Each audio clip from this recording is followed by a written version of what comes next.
প্রিয় উপস্থিতি সাংবাদিক ভাইয়েরা, আসলে আপনাদের মাঝে মাঝে আমি একটু কষ্টই দিই বলবো।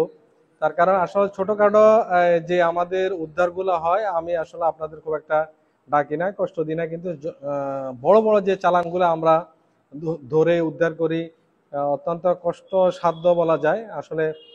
এত বড় চালান কিন্তু আমি থানা আসার কিন্তু আসার পরে এত বড় চালান ধরা খায় নাই। আজকে আমরা দেখতে পাচ্ছেন আপনারা এখানে যে এখানে 200 কেজির উপরে, অর্থাৎ 205 কেজির মতো এখানে মেপে আমরা যেটা পাইলাম আর কি।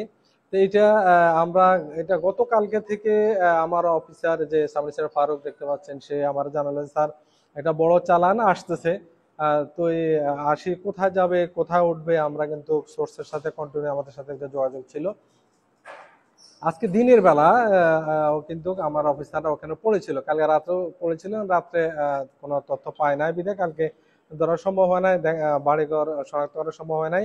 তো আজকে দিনের বেলা দেখেন, দিনে অন্যান্য সময় কিন্তু আমরা রাতের বেলায় ম্যাক্সিমাম কিন্তু এগুলো উদ্ধার করি। আজকে দিনে প্রায় বিকালের দিকে 16টা 30 মানে 4টা 30 ঘটিকার সময় আপনারা দেখতে পাচ্ছেন এই যে সে আসামি যার বাড়িতে আমরা সে তার আমি নিজে ছিলাম ঘটনাস্থল অভিযানে। তো তার ঘরের পাশে কিন্তু আরেকটা তার একটা ঘর, ওইটা কিসের ঘর জানি না, ওখানে অনেকগুলা বস্তার মধ্যে এগুলা কিন্তু সাজানো ছিল নিচে। আর 11টা বস্তা আমরা গুনছি, 11টা বস্তার মধ্যে এটা ছিল। এর উপরে কিন্তু আপনার ধানের যে কুড়া ছিল, কুড়ার অনেকগুলা বস্তা, বস্তা দিয়ে আবার এদেরকে কিন্তু ঢেকে দেওয়া হয়েছে আর কি। আরো বিভিন্ন বস্তা, পুরা ঘরটায় জাম ছিল। এগুলো সরাই সরাই আমরা কিন্তু মাদকগুলো বের করা হয়েছে ওখান থেকে। যে আসামি সে নিজে স্বীকারোক্তি দিচ্ছে যে ঠিক আছে এটা আমার স্যার, আমি 2 দিন যাবত গতকালকে এবং আরো একদিন আগে এনে এখানে জমা করছে। আজকে সে পাস করে দেওয়ার কথা ছিল, সে নিজে বললো স্যার আজকে আমরা পাস করে দেওয়ার কথা ছিল, আমরা হয়তো আরেকটু সুযোগ পেলে কিন্তু পাস করে দিতাম। তো এখানে আসলে আপনারা জানেন যে আমরা প্রতি মাসে কিন্তু কসবা থানার আমার অফিসার ফোর্সের অক্লান্ত প্রচেষ্টায় কিন্তু আমরা এভারেজ প্রায় 300 প্লাস বা 300 একটু কম শুধু গাঁজায় উদ্ধার করতেছি। তা আমি যেটা আমি আমার যে রেকর্ড পত্র যেগুলো আমি পর্যবেক্ষণ করে দেখেছি, আসলে কিন্তু মানে অতীতের তুলনায় একটা অত্যন্ত বেশি ইনশাল্লাহ আমরা উদ্ধার করতে সক্ষম হচ্ছি। আমি আপনাদের মাঝে আরেকটা একটু কথা বলতে চাই। অনেকে বলে যে এত গাঁজা, তাহলে কসবাকে গাঁজায় মনে ডুবে যাচ্ছে। তো আমি সবাই আপনাদের মিডিয়া কর্মী সহ অনেকের সাথে, বিভিন্ন লোকজনের সাথে, বিভিন্ন পেশার লোকজনের সাথে বলছে আসলে কি এখন কি বেশি গাঁজা আসতেছে নাকি অতীতে এরকম ছিল। তো সবাই বলে না, এটা তো অতীতেও ছিল, এরকমও ছিল, বাট কিন্তু অতীতের তুলনায় এখন অত্যন্ত বেশি আকারে ধরা খাচ্ছে বিধে মনে হচ্ছে যে বেশি। এখন আমি জানি না এটা আপনারা কিভাবে নেবেন, হয়তো আপনারা সত্য মনে হয় কিনা আপনাদের, জিনিসটা আপনারা একটু ইয়া করে দেখবেন আর কি, যাচাই করে। তো আমি আপনাদের সবার, আপনাদের মাধ্যমে এলাকাবাসীর সবার, আমাকে সবাই সহযোগিতা করতেছে আসলে। এই যে একটা সহায়তার মাধ্যমে আমাদের, এটা আমাদের দায়িত্ব কর্তব্য, আমাদের পুলিশের দায়িত্ব কর্তব্য এগুলা উদ্ধার করা। আপনারা জানেন আমাদের শুধু প্রধান দায়িত্ব এটাও না, এবং আমাদের শত ব্যস্ততা এবং শত কাজের ফাঁকে কিন্তু আমরা এই এতগুলা মাদক আমরা কিন্তু উদ্ধার করতেছি প্রতি মাসে। এবং আমরা কিন্তু একেবারে বর্ডার কাছে যেতেও পারি না, আমাদের রেস্ট্রিকশন আছে, বিজিবি বলে যারা এখানে আপনারা আসা যাবে না, নিষেধ আছে এই সেই।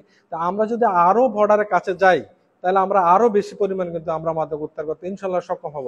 আর দেখেন এটা কিন্তু বিজিবিরা কিন্তু পুরো এলাকাটা ওনারা কিন্তু টহলে থাকে, ওনাদের হাত গোলেই কিন্তু আমরা এগুলা উদ্ধার করতেছি।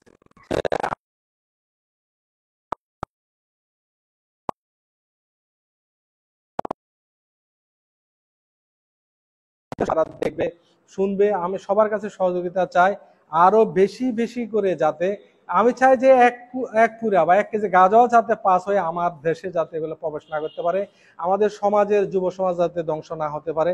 আপনাদের কাছে সবার সহযোগিতা চাই। আমি ইনশাল্লাহ আমার অফিসার ফোর্স তিনি, আমি ইনশাল্লাহ অলওয়েজ আমি রাস্তা থাকবো, আমি এদের উদ্ধারের জন্য আমি তৎপর থাকবো। আর আমি আবার আপনাদের সহযোগিতা চেয়ে, আর এই যে আপনাদের সহযোগিতা পেলে আমরা আরো উদ্বুদ্ধ হব, আরো ইনশাল্লাহ গাঁজা উদ্ধার করতে সক্ষম হব।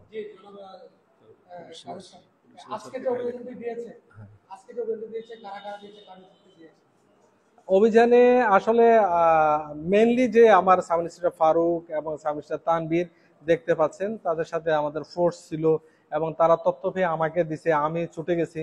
আমি যাওয়ার পর আমি আমার সাকেল স্যারকে বলছি, আমার সাকেল স্যারও আছে। বিশেষ করে আমাদের পুলিশ সুপার মহোদয় কিন্তু অলওয়েজ কিন্তু আমাদের বিভিন্নভাবে আমাদের সহযোগিতা করতেছেন। স্যারে সাহস শক্তি বিভিন্নভাবে বলতেছে, আমাদের উৎসাহ যোগাচ্ছে। আসলে আমরা পুলিশ সুপার মহোদয়ের অনুপ্রেরণায় কিন্তু আমরা কাজগুলা ইনশাল্লাহ করতে সক্ষম হচ্ছি। আচ্ছা, আজকে যে আসামিকে আপনারা নিয়ে আসছেন ওনার নাম পরিচয়টা দিবেন, আর হচ্ছে কোন জায়গা থেকে আনছেন সেটা একটু হ্যাঁ, বলে ধন্যবাদ। রাখবেন। আসলে শেষ করি। আমি আপনাকে জি বিষয়টা হচ্ছে ওনার নাম পরিচয় আর হচ্ছে কোন জায়গা থেকে আনছেন, পাশাপাশি হচ্ছে ওনার বিরুদ্ধে আগে কোনো প্রকার কোনো অভিযোগ ছিল কিনা আপনাদের জায়গায়। ধন্যবাদ। আসলে আজকে তো তারিখ যেটা আপনার 31/7, যেটা সময়টা হলো 16টা 30 ঘটিকার সময়। আর ঘটনাস্থানটা হলো এই যে কসবা থানাধীন, এটা তো ইউনিয়ন নাম হলো কায়েমপুর ইউনিয়নের কাজলা দিঘির পার, কাতলা দিঘির পার, হ্যাঁ, কালতা, কালতা দিঘির পারে গ্রামটার নাম।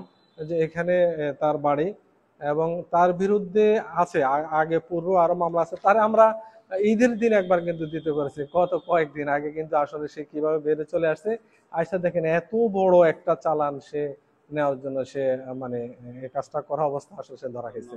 এবং তার বাড়িতে কিন্তু, আরে তার নাম হলো আপনারা জানেন, তার নাম হলো মোহাম্মদ গিয়াসউদ্দিন, বয়স 30। আহ, আহ, সে এখানে আমাদের পাশে দেখতে পাচ্ছেন।